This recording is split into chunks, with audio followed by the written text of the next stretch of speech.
Alors à qui pourrais-je te comparer?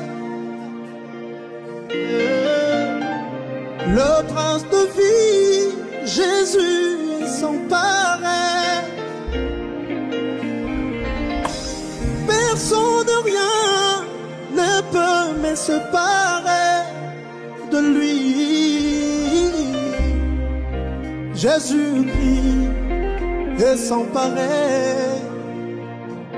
Zambé apetelo na Yohane. Jésus-Christ est sans pareil. Shalom, que la paix et la grâce de notre Elohim Yahweh vous soit totalement multipliée. Vous êtes le bienvenu dans l'Institut biblique de Kinshasa Ibeka. Aujourd'hui, par la grâce de notre Elohim, nous allons étudier un nouveau cours qui est intitulé « Les sacerdoces lévitiques, ses pratiques, cérémonies et rituels face aux sacerdoces royales ». C'est un cours qui est tiré de mon ouvrage qui porte le même titre, les sacerdoces lévitiques, ses pratiques, cérémonies et rituels face aux sacerdoces royales. Alors, nous avons 5 chapitres que nous allons cogiter par la grâce d'Elohim. Le premier chapitre, nous allons voir ensemble avec vous sur l'origine du sacerdoce et l'instauration du sacerdoce lévitique. Et je vous assure qu'à travers ces premiers chapitres, nous allons pouvoir repérer ensemble avec vous les sacerdoces royales, les sacerdoces universels, les sacerdoces lévitiques et les sacerdoces royales. Et en même temps, nous allons entrer dans le chapitre 2e, les défauts du sacerdoce lévitique et son changement par la mort de Yahushua sur la croix. C'est là où nous allons toucher sur le sacerdoce royal. Aujourd'hui, vous voyez bien des pasteurs, des prophètes, des évangélistes, des évêques qui consacrent ou qui font l'ordination. Les pasteurs avec des toges, avec des habits bizarres, avec des chapeaux. Je pense que vous voyez déjà les images. C'est ce que nous remarquons aujourd'hui dans nos assemblées. Est-ce que toutes ces pratiques-là sont recommandées dans la parole? Est-ce que ce sont des pratiques que Yahweh a autorisées dans les textes bibliques que nous pouvons faire au moment de l'ordination, au moment de la consécration? Et je pense par la grâce de notre Elohim, dans le chapitre 2e, le défaut du sacerdoce lévitique et son changement par la mort de Yahushua sur la croix, et vous serez énormément éclairés. Et par après, nous allons voir dans le chapitre 3e la première alliance et la prêtrise aaronique, image et l'ombre des choses célestes. C'est là où nous allons entrer dans les détails pour expliquer le sacerdoce aaronique qui est l'ombre des sacerdoces royales. Et nous croyons par la grâce de notre Elohim, vous serez vraiment éclairés. Faites un effort, chers étudiants, déjà de lire le livre.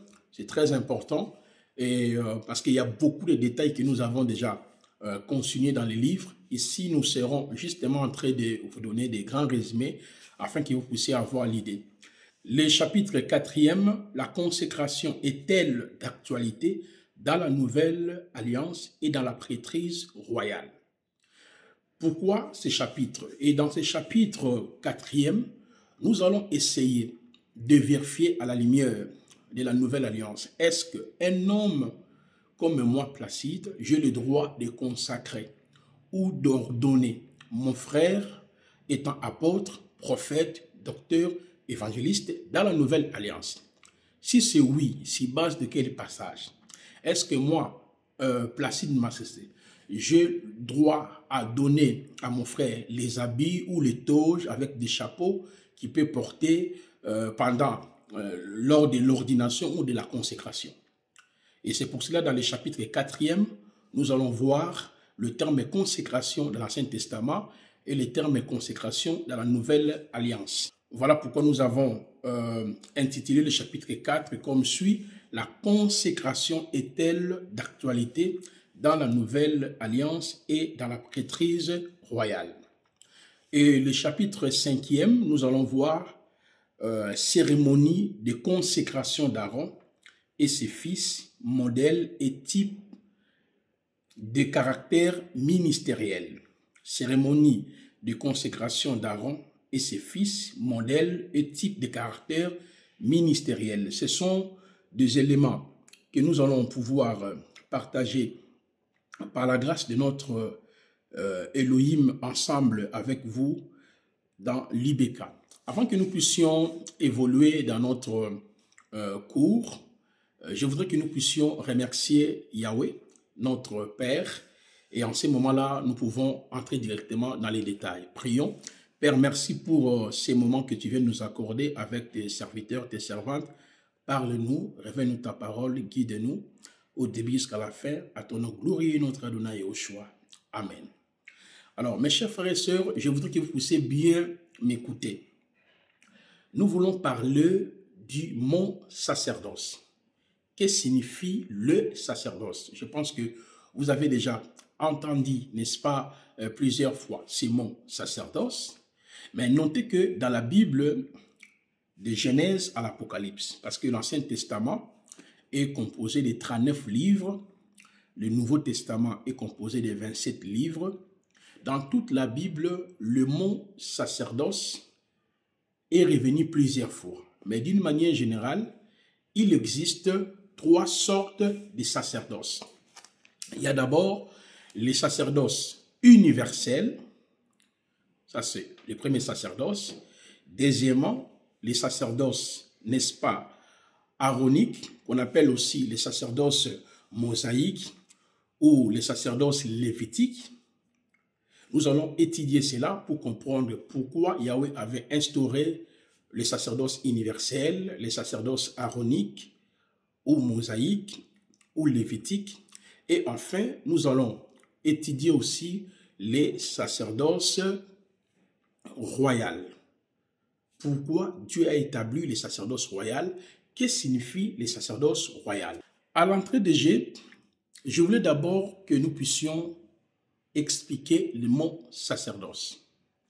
Par exemple, l'Ancien Testament, comme je viens de le dire, a été écrit dans la langue hébraïque. Dans ces deux mots, on nous donne l'essence exacte du mot sacerdoce, qui signifie l'office ou le service, ou bien l'action d'immoler en faveur d'eux, offrir en faveur d'eux, sacrifier en faveur d'eux, ou rendre un service. C'est la première définition que nous devons retenir. Quand on parle du mot sacerdoce, c'est l'action d'offrir ou d'immoler en faveur d'eux. C'est-à-dire de présenter les sacrifices en faveur d'eux. Maintenant, les sacrifices là sont présentés en faveur de qui? En faveur d'une divinité. C'est pour cela, mes chers frères, lorsque nous allons évoluer dans l'étude approfondie sur les sacerdoces aaroniques et les sacerdoces royales, vous allez comprendre bien des choses. Pourquoi? Par exemple, dans le sacerdoce aaronique, le Seigneur avait établi Aaron et ses fils dans son service afin d'immoler les sacrifices en faveur du peuple d'Israël. Ils étaient au nombre de 5. Lorsque nous prenons le livre de Nombres, chapitre 3, à partir du verset 2, il dit ceci: voici les noms des fils d'Aaron, Nadab, le premier-né, Abihu, Elazar, Itamar. Voici les noms des fils d'Aaron, le prêtre, qui fit oint et dont il remplit le main pour remplir les fonctions de la prêtrise. En lisant ces passages, nous voyons clairement que Aaron plus ses enfants, nous retrouvons le chiffre 5. Aaron, Nadab, Abihu, Elazar et Itamar. Donc c'était les 5 personnes que Yahweh avait choisies dans le but de présenter les sacrifices en faveur du peuple. Hébreux chapitre 5 nous le dit clairement que les sacrificateurs ont été choisis au milieu du peuple afin de présenter les sacrifices pour le peuple. Mais pourquoi seulement 5 personnes? Aaron, Nadab, Abihu, Elazar, Itamar occupaient la fonction sacerdotale. Là, nous sommes dans les sacerdoces lévitiques. Et de la même manière, lorsque nous revenons dans les sacerdoces royales, on retrouve aussi les 5 grâces ministérielles qui occupent la fonction sacerdotale, c'est-à-dire l'action d'offrir ou d'immoler en faveur des autres. Éphésiens 4, le verset 10-11 nous dit « Celui qui est descendu et c'est le même qui est monté au-dessus de tous les cieux afin de remplir toutes choses. Et lui-même a donné en effet les apôtres, les prophètes, les évangélistes et les bergers et docteurs. » Voyez, quand vous comptez, il y a les apôtres au pluriel, les prophètes, les évangélistes, les pasteurs ou les bergers et les docteurs. Donc on voit que 5 grâces ministérielles aussi qui travaillent dans les sacerdoces royales. C'est pour cette raison, à travers ces grands cours, nous allons essayer de vous donner beaucoup d'éléments pour que vous puissiez mieux servir le Seigneur et de comprendre le monde opératoire, n'est-ce pas, de Yahweh dans la Nouvelle Alliance. Parce que dans la Nouvelle Alliance, Yahweh a établi les 5 grâces ministérielles. Nous aurons le temps de décortiquer ici les 5 types d'appels selon la Nouvelle Alliance. Les apôtres, les prophètes, les docteurs, les évangélistes, ce sont ceux qui travaillent dans les sacerdoces royales. Mais selon le texte de la Nouvelle Alliance, il y a les appelés par Satan, il y a les appelés par les hommes, il y a les appelés par eux-mêmes, il y a les appelés par Elohim. Ce sont les choses que nous allons essayer de décortiquer, de développer tout au long de notre formation. Parce que si vous n'arriverez pas à maîtriser les sacerdoces, vous allez mélanger les choses. Soit vous prenez les choses de l'Ancien Testament, c'est-à-dire de la prêtrise aaronique, et vous les ramenez dans les sacerdoces royales. Et c'est pour cela que je vous encourage déjà de lire le livre, parce qu'il y a tous les détails à l'intérieur. Mais avant que nous puissions entrer dans l'explication profonde des sacerdoces lévitiques, pourquoi Dieu avait établi les sacerdoces lévitiques et les sacerdoces royales, pourquoi Dieu a établi les sacerdoces royales en plaçant toujours les 5 grâces ministérielles, et dès le début des sacerdoces lévitiques, il avait aussi placé Aaron plus ses 4 enfants. Je voudrais d'abord dire un mot sur le mot sacerdoce, mais dans le sens de l'universalité. Le sacerdoce universel, c'est un sacerdoce qui commence par Yahweh lui-même. Pourquoi? Parce que on ne peut pas parler du sacerdoce, noté 1, sans le prêtre, 2, sans l'autel, 3, sans les sacrifices, sans les cérémonies pratiques et rituelles, 5, sans les peuple. Voyez, parce que si ces éléments sont là, le peuple, les sacrifices, l'autel, les rituels, les cérémonies, c'est en ces moments qu'on peut parler du sacerdoce. Mais il y a un élément aussi qui est important, c'est la divinité. C'est la divinité, parce que c'est la divinité qui doit accorder la faveur, la restauration, le changement sur le peuple. Et le peuple sont représentés par un sacerdotal qu'on appelle le prêtre. C'est pour cela, mes chers frères, tout au long de notre exposé, vous serez éclairés et vous allez servir Yahvé, non dans la confusion, mais dans la réalité. C'est pour cela que je commence sur les sacerdoces universels. Les sacerdoces universels, c'est les sacerdoces que Yahweh lui-même l'a exercé avant la fondation du monde pour ses élits. Parce que je dis que sacerdoce signifie l'action d'immoler en faveur d'eux, d'offrir en faveur d'eux. Lorsque nous prenons ces textes, Apocalypse chapitre 13, nous pouvons lire à partir du verset 9e, même à partir du verset 8 jusqu'au verset 9e, ça c'est le premier texte, Apocalypse chapitre 13. On va lire ces textes, vous allez voir, il est écrit, le verset 8, « Ils l'adoreront tous les habitants de la terre dont le nom n'ont pas été écrits dans les livres de vie de l'agneau, tué depuis la fondation du monde.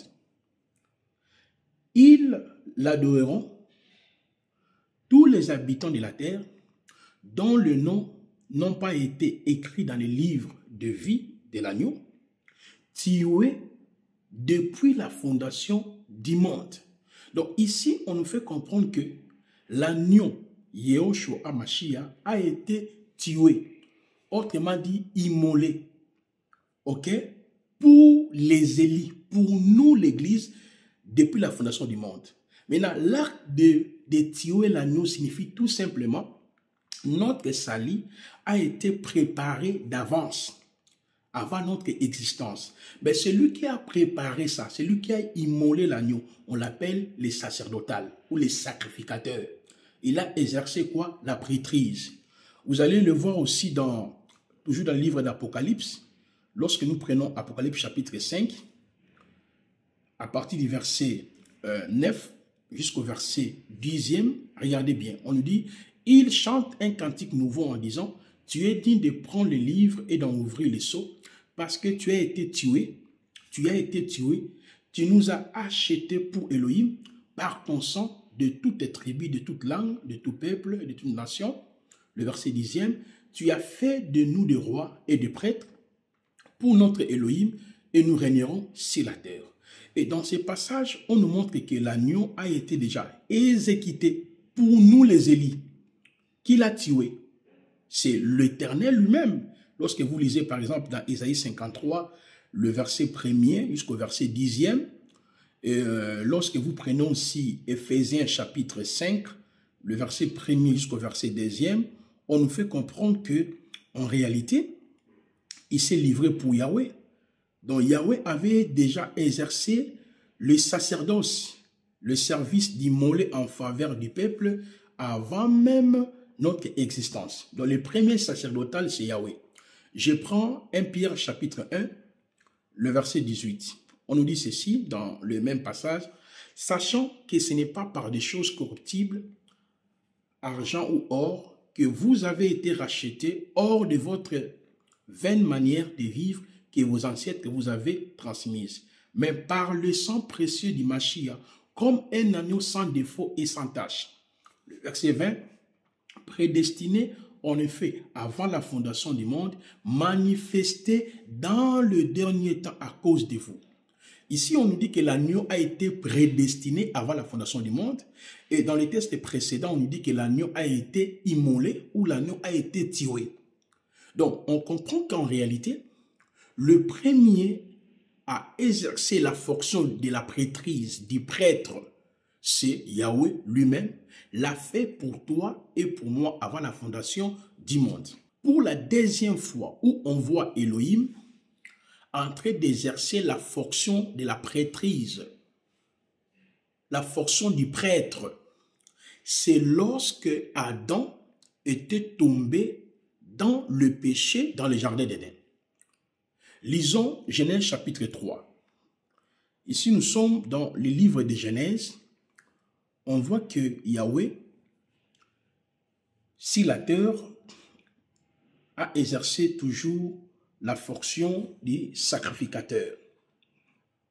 Alors, je lis le verset 21. Yahweh Elohim habilla Adam et sa femme avec le tunique de peau qu'il avait faite.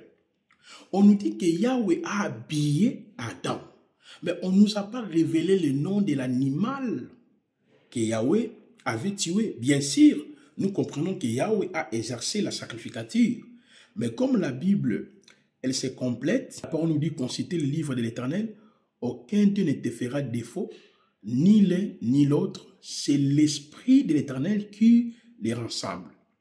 Et lorsque nous prenons dans le livre de Proverbes, je lis Proverbes chapitre 27, le verset 26.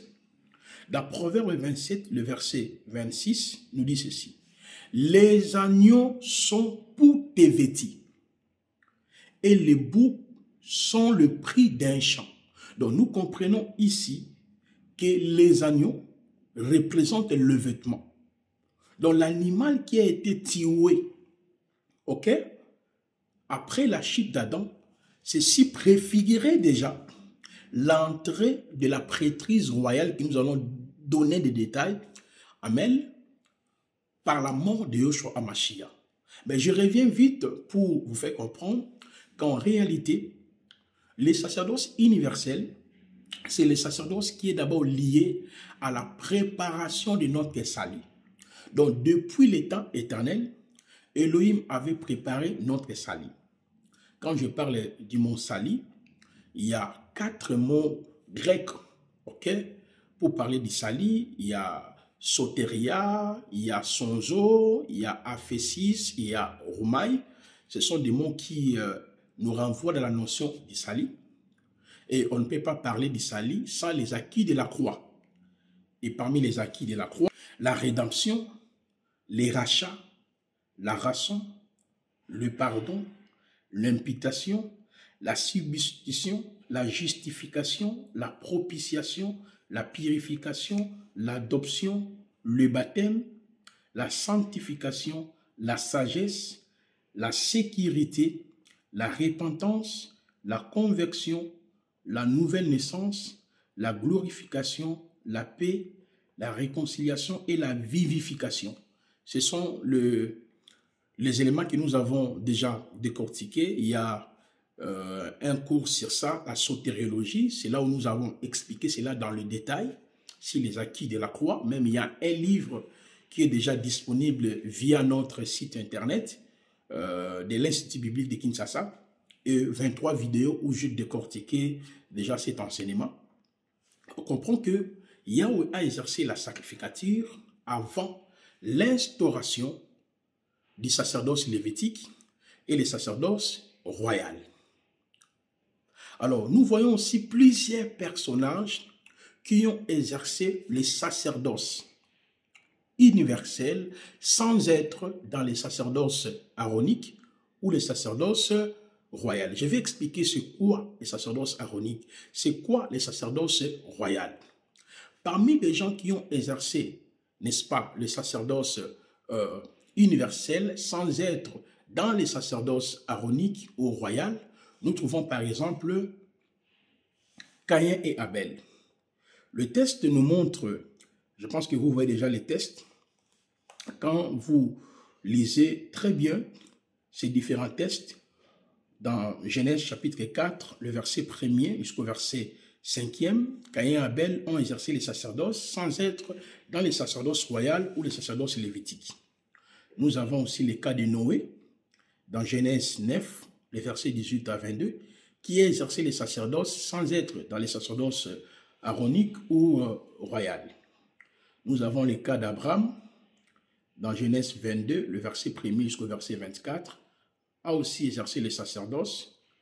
Nous avons Jacob, dans Genèse 28, le verset 1 jusqu'au verset 40, a exercé aussi le sacerdoce. Nous avons Job, dans Job 1, le verset 1er jusqu'au verset 5e, Job aussi a exercé le sacerdoce. Alors vous allez voir que là où il y a les sacerdoces, vous allez voir que tous ces gens qui ont exercé les sacerdoces ne se retrouvaient ni dans les sacerdoces, n'est-ce pas, lévitiques, ni dans les sacerdoces royales. Et il n'y a pas seulement ces gens ici qui ont exercé le sacerdoce universel, ok? Mais il y a aussi le païen qui exerçait les sacerdoces, la prêtrise, ok? Immoler le sacrifice, les animaux en faveur de leur divinité. Parce que je viens de vous dire, là où il y a les sacerdoces, il y a la divinité, il y a l'autel, il y a les cérémonies ou les rites, les pratiques, il y a le peuple qui sont les bénéficiaires, n'est-ce pas, de ces rituels-là. Et la Bible nous parle de plusieurs personnes qui ont exercé les sacerdoces sans être dans les sacerdoces aaroniques et dans les sacerdoces royales. Vous allez bien me comprendre au fur et à mesure que nous sommes en train d'avancer. C'est un cours qui est important pour les apôtres, les prophètes, les docteurs, les évangélistes et les pasteurs, et tout enfant d'Élohim qui est appelé au ministère est censé de comprendre les fonctionnalités du sacerdoce lévitique et les fonctionnalités du sacerdoce royal. Je vais vous citer parmi les nations qui ont exercé les sacerdoces, il y a par exemple les Philistins. Ils avaient aussi leurs prêtres, ils avaient leurs autels, ils avaient leurs rituels, il y avait leurs pratiques. C'est ce qu'on appelle les sacerdoces universels. Il y a les Philistins, il y a les Cananéens, il y a les Sidoniens, il y a les Éviens. Ce sont les gens qui ont exercé les sacerdoces. Et quand vous prenez par exemple dans 1 Roi 18, le verset 1 jusqu'au verset 28, vous lisez aussi Deutéronome chapitre 12, le verset 1 jusqu'au verset 4. Yahweh disait au peuple d'Israël de renverser toutes les divinités n'est-ce pas, de ces nations. Lorsque vous prenez Jérémie chapitre 11, le verset 12 jusqu'au verset 13e, il y a aussi 1 Samuel chapitre 5, le verset 1er jusqu'au verset 12e. Dans tous ces passages, on nous montre que les sacerdoces étaient exercés aussi chez les païens. Vous lisez aussi 1 Samuel chapitre 6, le verset 1er jusqu'au verset 12e. Vous voyez? Et tous ces passages démontrent aussi qu'en réalité, le païen exerçait bel et bien le sacerdoce. Alors, je vais mettre point virgule, on va prendre des pauses et après nous allons continuer. Mais qu'est-ce que nous pouvons retenir? La chose que nous pouvons retenir, le mot sacerdoce signifie immoler en faveur d'eux. C'est-à-dire sacrifier, offrir, donner en faveur d'eux. Ça peut être Dieu ou une fausse divinité. Pourquoi? Parce que l'histoire du sacerdoce ne commence pas avec nous, l'Église du Seigneur, ne commence pas aussi avec Israël, mais l'histoire du sacerdoce commence d'abord par Elohim lui-même depuis le ciel. C'est là où il avait préparé notre salut en Yahushua HaMashiach. Ok? C'est là où il avait immolé l'agneau pour nous. L'expression veut dire tout simplement, il avait prévu le salut pour les élites. Je ne vais pas trop entrer sur la sotériologie. Nous avons déjà décortiqué ça avec des vidéos. C'est un cours vraiment important pour tout serviteur de Elohim. Alors nous avons décortiqué. Le premier à exercer les sacerdoces, c'est lui-même au ciel. Et il descend aussi sur la terre après la création. Quand Adam pêche, il va encore exercer la prêtrise en immolant, n'est-ce pas, en tuant l'animal pour revêtir Adam. Et nous avons dit dans la suite aussi, on voit les différents personnages qui ont marché avec Yahweh et aussi ont exercé les sacerdoces. Je citais Job, Noé, Abraham, Jacob, qui ont exercé les sacerdoces. Et de l'autre côté, on voit aussi que les sacerdoces universels étaient dans les cas de païens. Les Éviens, les Jébusiens et toutes ces différentes nations exerçaient aussi la prêtrise.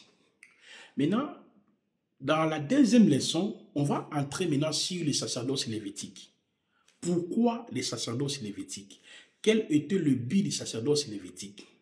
Pourquoi ce sacerdoce a été remplacé par les sacerdoces royales? On va voir la structure des sacerdoces lévitiques, la structure, n'est-ce pas, des sacerdoces royales. C'est de cette façon que nous allons donner bien des détails. Je vous invite déjà de lire les livres parce qu'il y a beaucoup de détails. Si vous n'avez pas compris les sacerdoces, vous allez vous embrayer pour rien, je vous dis. Tu verras, non, ça c'est les sacerdoces, ça c'est les sacerdoces, on fait des pratiques sacerdotales. Les gens disent des choses qu'ils ne comprennent même pas ce qu'ils sont en train d'avancer. Que Yahweh vous bénisse, nous allons prendre pause et puis nous allons nous revenir. Prions. Père, merci pour le temps que nous avons eu avec tes serviteurs. L'honneur et la gloire revient à toi, notre Elohim Yahweh. À ton nom, glorifie notre Adonai Yahushua. Amen. C'est l'UBK, l'Institut biblique de Kinshasa. Je réponds au nom de Marcel Sebolam Placide, prophète et professeur. Justement, c'est pour vous annoncer la nouvelle session qui commence au début du mois de janvier et précisément le 5 janvier, on démarre une nouvelle session de formation biblique. Vous êtes apôtre, vous êtes prophète, vous êtes docteur, évangéliste, ancien, diacre, bishop, enfant d'Élohim. Vous voulez apprendre, l'occasion, elle est là pour tout le monde. L'Institut biblique de Kinshasa, l'IBK, a prévu pour vous 3 modules. qui sont répartis de la manière suivante. Dans le cours doctrinaux, nous avons la Christologie, qui est réellement Yehoshua, est-il Elohim du Vétérotestamentaire, les 7 paroles prononcées avant, pendant, après les 3 heures des ténèbres à la croix par Yehoshua, les changements du sacerdoce lévitique et l'appel au ministère de la parole selon Éphésiens 4, apôtres, prophètes, docteurs, évangélistes et pasteurs, le lieu du sacerdoce lévitique type de Yehoshua et son église, le tabernacle, les différents sacrifices du sacerdoce lévitique type de Yehoshua et son église, le revenu du souverain sacrificateur et les sacrificateurs face au sacerdoce royal, la sotériologie, le mystère du torrent du sanctuaire et la grande vérité sur les salis, l'initiation à la langue hébraïque, comment lire et comprendre la grammaire hébraïque, l'aperçu panoramique de la Bible, comment interpréter la Bible du Tanakh à la Nouvelle Alliance, la pneumatologie qui est le Saint-Esprit et comment opérer dans les dons spirituels, l'angélologie, la doctrine des anges du Tanakh à la Nouvelle Alliance, la préparation de l'épouse, Église, le mystère caché et révélé, les 6 piliers futuristes de l'Église, la doctrine de l'enlèvement, la doctrine des tribunaux de Christ, la doctrine des couronnements, la doctrine des festins des noces de l'agneau, la doctrine des reines millénium, la doctrine de la félicité éternelle, et enfin, l'histoire de l'Église, tome 1, tome 2, tome 3. Là, ce sont des cours doctrinaux. À part ça, nous avons aussi des cours au caractère prophétique. Parmi les cours prophétiques ou eschatologiques, nous avons l'interprétation du livre d'Apocalypse du chapitre 1er au chapitre 22, une série de 22 syllabis. Les 7 sceaux, les 7 trompettes, les 7 coupes de la colère de Yahweh, les 70 ans de captivité d'Israël à Babylone et la prophétie sur les 70 semaines vues par Daniel, la distance d'un jet de pierre et les cailloux blancs, la marque de la bête et les 666, l'Israël et les nations dans le perspective prophétique, l'histoire de l'Église, l'histoire d'Israël dans le passé, présent et futur, l'histoire des nations dans le passé, présent et futur. Là, ce sont des cours prophétiques. Parce qu'il est important, étant donné que vous êtes apôtre, prophète, docteur, évangéliste, afin de Elohim de pouvoir comprendre les cours prophétiques. Et enfin, le 3e et le dernier module, ce sont les cours typologiques. Et en ce qui concerne le cours typologique, il y a tellement de fascicules, mais nous avons essayé de résumer les différents cours de la manière suivante. Les 7 fêtes de Yahvé, plusieurs fêtes dans une seule fête et les autres fêtes. Le temple de Salomon, un modèle christologique et ecclésiastique. L'interprétation du livre des cantiques de Salomon. Les titres de quelques personnages bibliques. Les 12 fils d'Israël sur la poitrine du souverain sacrificateur. La création en 7 jours, lire et comprendre la pensée de Dieu. Les titres de la botanie biblique au 5e et au 6e jour de la création. Le titre de la géologie biblique au 5e et au 6e jour de la création. L'interprétation de toutes les paraboles, les 47 paraboles prononcées par Yehoshua. Le mystère des chiffres dans la Bible. La constellation des étoiles. Là, ce sont les cours typologiques. Mais je vous assure, il y a plusieurs cours typologiques dans l'Institut biblique de Kinshasa. Et les étudiants, nous proposons même aux étudiants les différents fascicules ou syllabis support au sujet de cours typologiques. C'est pour cela que je vous invite déjà de prendre votre inscription. La procédure, elle est simple. Vous pouvez prendre votre inscription via notre site web www.institutbibliquedekinshasa.org.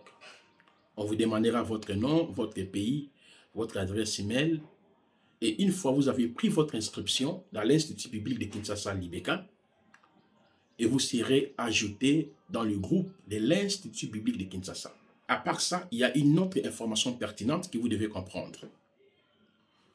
L'inscription, c'est 20 $ ou 20 €. Ça, c'est les frais que vous allez payer pour que vous soyez confirmé dans l'Institut biblique de Kinshasa Libeka. Alors, comment les choses se passent? La formation a une durée d'1 année. Il n'y a pas une heure fixe pour le cours. Nous enregistrons déjà les vidéos et nous allons envoyer les vidéos en privé dans le groupe ou directement dans vos WhatsApp ou dans vos adresses email pour que vous puissiez suivre la formation personnellement. Le temps pour suivre la formation dépend de l'étudiant. Mais néanmoins, à la fin de chaque cours, l'Institut biblique de Kinshasa organise des séances directes avec les professeurs. Par exemple, nous venons de terminer le cours sur la pneumatologie. Il y aura des lives en privé. Là, les étudiants seront en mesure de pouvoir poser des questions aux professeurs. Et puis, il y aura des examens, des interrogations. Et toutes ces informations-là, vous en aurez une fois que vous avez pris votre inscription. Et enfin, Libeka a prévu 31 cours pour une durée d'1 année. À la fin de la formation, vous aurez un diplôme en maîtrise en théologie systématique, dont licence en théologie systématique. Comme la formation dure 1 année, étudiant est censé de payer chaque fin du mois 20 € ou 20 $. Donc quand vous faites la sommation, c'est 240 $ ou 240 € que vous devez payer. Tout dépend de la possibilité de l'étudiant. Vous pouvez payer du coup la moitié ou chaque mois, mais en condition que vous respectez, n'est-ce pas, le principe établi. Nous avons déjà enregistré beaucoup d'étudiants. La porte, elle est totalement libre et la nouvelle session commence au mois de janvier. Le 5 janvier, on démarre. Si vous n'avez pas encore payé le 20 $ d'inscription, vous ne serez pas administré dans l'Institut biblique de Kinshasa parce que les frais sont obligatoires. Merci beaucoup. Que Elohim Yahweh vous bénisse. Libeka, l'Institut biblique de Kinshasa aussi vous remercie énormément.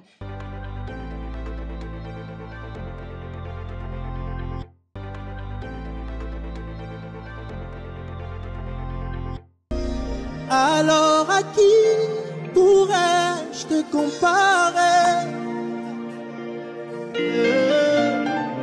Le prince de vie, Jésus est sans pareil. Personne, rien ne peut me séparer de lui. Jésus-Christ est sans pareil. Zambé apetelo na Yohane. Jésus-Christ est sans pareil.